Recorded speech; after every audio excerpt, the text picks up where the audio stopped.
नमस्कार, myself Kamal Kishore Bhatt and welcome to Kamal education point.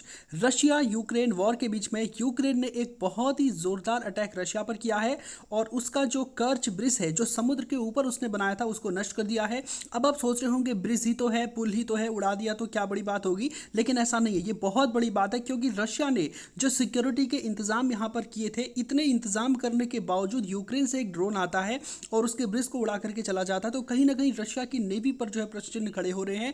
और Putin ने बकायदा इसको एक टेररिस्ट अटैक माना है और कहा कि हम इसको बहुत जल्द रिटेलिएट करेंगे। तो मैं आज आपको बताऊंगा क्रीमिया की हिस्ट्री, इस क्रीमिया को लेकर क्या विवाद है, रशिया यूक्रेन के बीच में इतिहास से क्या हुआ था, और जो पुल तोड़ने की घटना है ये कितनी महत्वपूर्ण है दोनों देशों के लिए। तो सबसे पहले हम जान लेते हैं यूक्रेन का मैप। ये आप देख पा रहे होंगे, ये यूक्रेन है और यहाँ पर जो है रशिया है, और ये वाला जो नीचे आपको नारंगी ऑरेंज कलर में दिख रहा है ये है क्रीमिया। ठीक है, ये यूक्रेन से सटा हुआ इलाका क्रीमिया, और इसका ये वाला एरिया जो है ना, यहाँ से ही जो है ये एक तरह से रशिया के साथ जुड़ता है, लेकिन बीच में 19 किलोमीटर के आसपास समुद्र आ जाता है। यहाँ पर तो आपको देख नहीं पा रहे होंगे, यहाँ पर तो आप सोच रहे होंगे जुड़ ही गया है, लेकिन एक्चुअल में ये यहाँ पर जुड़ा नहीं है। आप इस मैप से इसको ज़्यादा ढंग से समझ पाएंगे। तो ये पूरा का पूरा एरिया इतना लंबा है जो समुद्र है। ठीक है, यहाँ पर लगभग 19 किलोमीटर के आसपास समुद्र है और रशिया का ये एरिया है। और ये आप देख पा रहे होंगे क्रीमिया है। इस क्रीमिया को रशिया से जोड़ने के लिए यहाँ पर रशिया ने क्या कर दिया, एक ब्रिज बना दिया। अब ये ब्रिज इतना इंपॉर्टेंट है ना, क्योंकि रशिया जब यहाँ पर वॉर लड़ रहा है तो आप देख पाएंगे कि ये जो एरिया है रशिया ने कैप्चर किए, जिनको नारंगी रंग में दिखाया गया। ठीक, एक लुहांस्क है, डोनेस्क है, जेपोरेजिया है और खेरसॉन है। खेरसॉन में तो इतनी भयानक लड़ाई यूक्रेन ने रशियन फोर्सेस के साथ लड़ी है कि यहाँ पर लगभग 20,000 से ऊपर रशियन सोल्जर्स जो है यहाँ पर शहीद हो गए थे, और अभी भी खेरसॉन के बहुत सारे इलाके पर रशिया का कब्जा नहीं है। तो रशिया के लिए क्रीमिया इतना इंपॉर्टेंट क्यों है, क्यों इतना इंपॉर्टेंट है, क्योंकि यहाँ से अगर अपने सोल्जर्स को भेजेगा तो ये इलाका पहाड़ी है और यहाँ पर बहुत लंबा समय लग जाएगा, और पॉसिबल ये भी है कि पहाड़ों के बीच में यूक्रेनियन सोल्जर्स जो है छिपे हों और इन पर अटैक कर दें। तो अगर उसे खेरसॉन और जैपोरेजिया पर अटैक करना है, उसको अपने कंट्रोल में बनाए रखना है, वहाँ पर अगर उसे रसद आपूर्ति, हथियार, खाना पीना भेजना है, तो उसके लिए क्रीमिया बहुत इंपॉर्टेंट है। तो रशिया ने क्या किया था, ये रशिया की अपनी बाउंड्री है, यहाँ पर एक पुल बनाया था। ठीक है, 2014 में जब उसने जो है क्रीमिया को इन्वेट कर दिया था, तो उसके बाद जो है उसने यहाँ पर पुल बना था, और ये पुल समुद्र के ऊपर बना है और रिकॉर्ड लगभग $3.9 बिलियन की इस पर कॉस्ट लगी थी। तो इतना महंगा पुल, और रणनीतिक रूप से इतना महत्व कि जो सोल्जर्स यहाँ पर आते हैं ना, खेरसॉन और जपोरेजिया में जो सोल्जर्स आते हैं वो रशिया के इस एरिया से आते हैं, और यहाँ पर जो पुल बना है वो एक तो गाड़ियों के लिए भी है और एक रेलवे, यानी कि डबल लाइन ये पुल है। एक तरफ रेलवे ट्रैक यहाँ पर बना है, रेल ट्रेन इत्यादि यहाँ पर आती है बहुत ही फास्ट तरीके से, और दूसरी तरफ जो है एक तरह से गाड़ियों के चलने के लिए बना। और इस पुल पर पहले भी यूक्रेन ने अटैक कर दिया है। एक उन्होंने ट्रक यहाँ पर भेजा था जिसमें आरडीएक्स लगा हुआ था, उसको ब्लास्ट करा दिया और पुल का एक हिस्सा नीचे गिर गया था। तो उसके बाद से रशिया के लिए बहुत ही ज़्यादा क्रूशियल हो गया था ये इलाका। इसकी सिक्योरिटी के लिए रशिया ने बहुत बड़ी अपनी सिक्योरिटी फोर्सेस को लगाया हुआ था। उसकी नेवल फ्लीट्स लगातार इस एरिया में पेट्रोलिंग करती थी, लेकिन इस सब के बावजूद यूक्रेन के द्वारा इस पुल को तोड़ दिया जाना, इस पुल के एक बहुत बड़े हिस्से को तोड़ दिया जाना बहुत ज़्यादा मैटर करता है। ठीक है, तो आज के सेशन में आपको बताऊंगा क्रीमिया को लेकर क्या हिस्ट्री इससे पहले रशिया यूक्रेन की रही है। तो सबसे पहले आप यहां पर देख पा रहे होंगे मैप में, ये जो आप अगर क्रीमिया की बात करें तो लगभग 17th सेंचुरी जब यहाँ पर मेनली दो किंगडम हुआ करते थे इस एरिया में, एक था रशियन एम्पायर और दूसरा आप जानते हैं ऑटोमन एम्पायर। ऑटोमन एम्पायर क्या था कि जो मेडिटेरियन सी है और ब्लैक सी है, यानी कि भूमध्य सागर और काला सागर, इसके चारों ओर के एरिया पर जो है ऑटोमन साम्राज्य का आधिपत्य था। जो अधिकांश मुस्लिम देश थे इसी साम्राज्य के हिस्से थे, टर्की इसमें था, और क्रीमिया भी जो है इसी का पार्ट था। अब इस क्रीमिया को लेकर सोवियत यूनियन ने बहुत बार जो है अटैक करने का प्रयास किया था ऑटोमन एम्पायर के ऊपर, क्योंकि क्रीमिया की जो लोकेशन है ना ये ब्लैक सी में पड़ता है, और ब्लैक सी में होने की वजह से एक तरह से ट्रेड के लिए तो इंपॉर्टेंट है, साथ में रशिया की सिक्योरिटी के लिए भी बहुत इंपॉर्टेंट है। तो रशिया और रशियन एम्पायर और जो ऑटोमन एम्पायर है, इन दोनों के बीच में लगभग 20 साल तक यहाँ पर संघर्ष चलता है इस क्रीमिया के लिए, और ये क्रीमिया उस समय ऑटोमन साम्राज्य के अंतर्गत आ जाता है। तो उसके बाद आखिरकार ये दोनों सेटलमेंट करते हैं, समझौता करते हैं जो है 1774 में, और इससे जो है ये इसमें प्रावधान किए गए थे समझौते में कि क्रीमिया को लेकर जो है हम दोनों एक दूसरे से नहीं लड़ेंगे। क्रीमिया को एक इंडिपेंडेंट कंट्री डिक्लेयर कर दिया गया, क्योंकि वहाँ पर टार्टर्स एक तरह से रहते थे। टार्टर एक तरह की वहाँ पर जनजाति थी और यही लोग यहाँ पर बहुतायत में पाए जाते थे। इसीलिए जो है ये टार्टर्स भी लगातार ऑटोमन एम्पायर का और रशियन एम्पायर का विरोध करते थे कि क्रीमिया में हम रहते हैं, हम अपना अलग देश बनाना चाहते हैं। और आज भी वहाँ पर ये भावना है, जो टार्टर्स वहाँ के हैं वो आज भी जो है यूक्रेन और रशिया को सपोर्ट नहीं करते हैं, क्रीमिया को एक इंडिपेंडेंट कंट्री बनाना चाहते हैं। तो यहाँ पर सोवियत यूनियन और आप जानते हैं कि जो दूसरी पार्टी इन दोनों के बीच में सेटलमेंट हो जाता है और क्रीमिया को एक अलग स्टेट का दर्जा दे दिया जाता है। लेकिन कुछ ही समय के बाद रशियन एम्पायर फिर से धोखा दे देता है ऑटोमन एम्पायर को और इस क्रीमिया को जो है अपने कंट्रोल में ले लेता है। तो यहाँ पर जब सोवियत यूनियन था, तो यहाँ पर 1971 में जब सोवियत यूनियन में रिवॉल्यूशन आता है, तो ये टाटर सोचते हैं कि बिल्कुल सही मौका है। क्रीमियन टाटर्स ने क्या कर दिया, वहाँ पर विद्रोह कर दिया, लेकिन उस विद्रोह को दबा दिया गया। उसके बाद आप जानते हैं कि सेकंड वर्ल्ड वॉर का टाइम आता है 1942। हिटलर लगातार सोवियत यूनियन पर अटैक करने का प्रयास कर रहा था और जब हिटलर ने सोवियत यूनियन पर अटैक किया तो इस एरिया को जो है, मैंने बता दिया था कि पहले इसको एक तरह से ऑटोनॉमी प्राप्त थी, ऑटोनोमस रीजन था, यानी कि स्वायत्त क्षेत्र था। जब स्टालिन यहाँ पर आता है सोवियत यूनियन में, तो स्टालिन इनको देखकर बहुत ही ज़्यादा चिढ़ता है और वो यहाँ पर बहुत बड़ा जिनोसाइड करा देता है कि ये लोग जो है देशद्रोही हैं और बहुत बड़ी तादाद में क्रीमियन टाटर्स जो है वहाँ पर मारे जाते हैं और इसको जो है पूर्णतः जो है रशियन फेडरेशन में वो मिला देता है। उसके बाद 1942 में, उस दौर में जो है आपको पता होगा कि हिटलर का लगातार उदय हो रहा था और हिटलर ने जब सोवियत यूनियन पर अटैक किया तो इन क्रीमियन टाटर्स ने हिटलर का साथ दिया, ये सोचकर कि हिटलर जब सोवियत यूनियन पर कब्जा कर लेगा तो उसके बाद हमें जो है अपना अलग से देश मिल जाएगा, क्योंकि इनको लग रहा था कि हिटलर ज़्यादा शक्तिशाली है स्टालिन की तुलना में।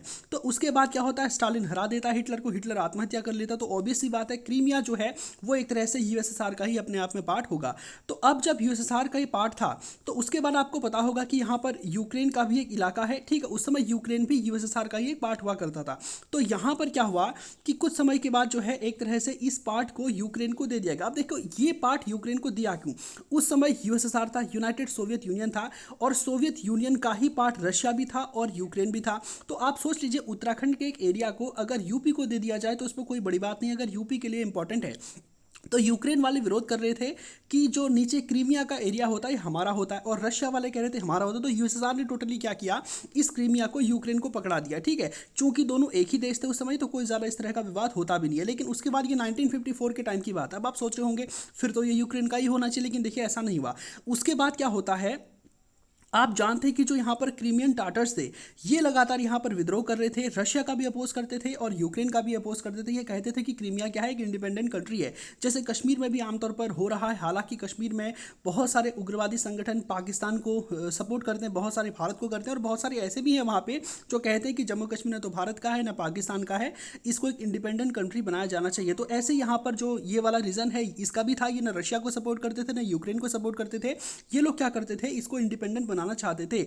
लेकिन स्टालिन के दौर से ही और यूएसएसआर के दौर से ही जो है रशिया ने क्या यहाँ पर शुरू किया कि यहाँ पर बहुत बड़ी तादाद में रशियन एथनिसिटी के लोगों को भरना शुरू कर दिया। यहाँ पर टाटर्स तो थे बहुत बड़ी तादाद में, लेकिन चूंकि मैं आपको बता चुका हूँ चारों ओर से समुद्र से घिरा था, इसलिए इंडस्ट्रीज यहाँ पर लगी और उसके बाद वहाँ से चूंकि समुद्र से तो एक्सपोर्ट भी बढ़ने लगे। तो यहाँ पर बहुत बड़ी तादाद में जब इंडस्ट्रीज लगती हैं तो रशियन लोग जो है यहाँ पर आते हैं काम करने के लिए और बहुत बड़ी तादाद में जो रशियन लोग हैं वो यहाँ पर बस जाते हैं। उसके बाद आप जानते हैं कि 1991 में सोवियत यूनियन का डिसइंटीग्रेशन हो जाता है। उसके बाद रशिया और यूक्रेन दो अलग अलग स्टेट्स बनते हैं और यहाँ पर क्या होता है कि क्रीमिया को, क्योंकि पहले से ही जो है यूक्रेन एक ऑटोनोमस रीजन था तो क्रीमिया उसका पार्ट बना दिया था 1954 में।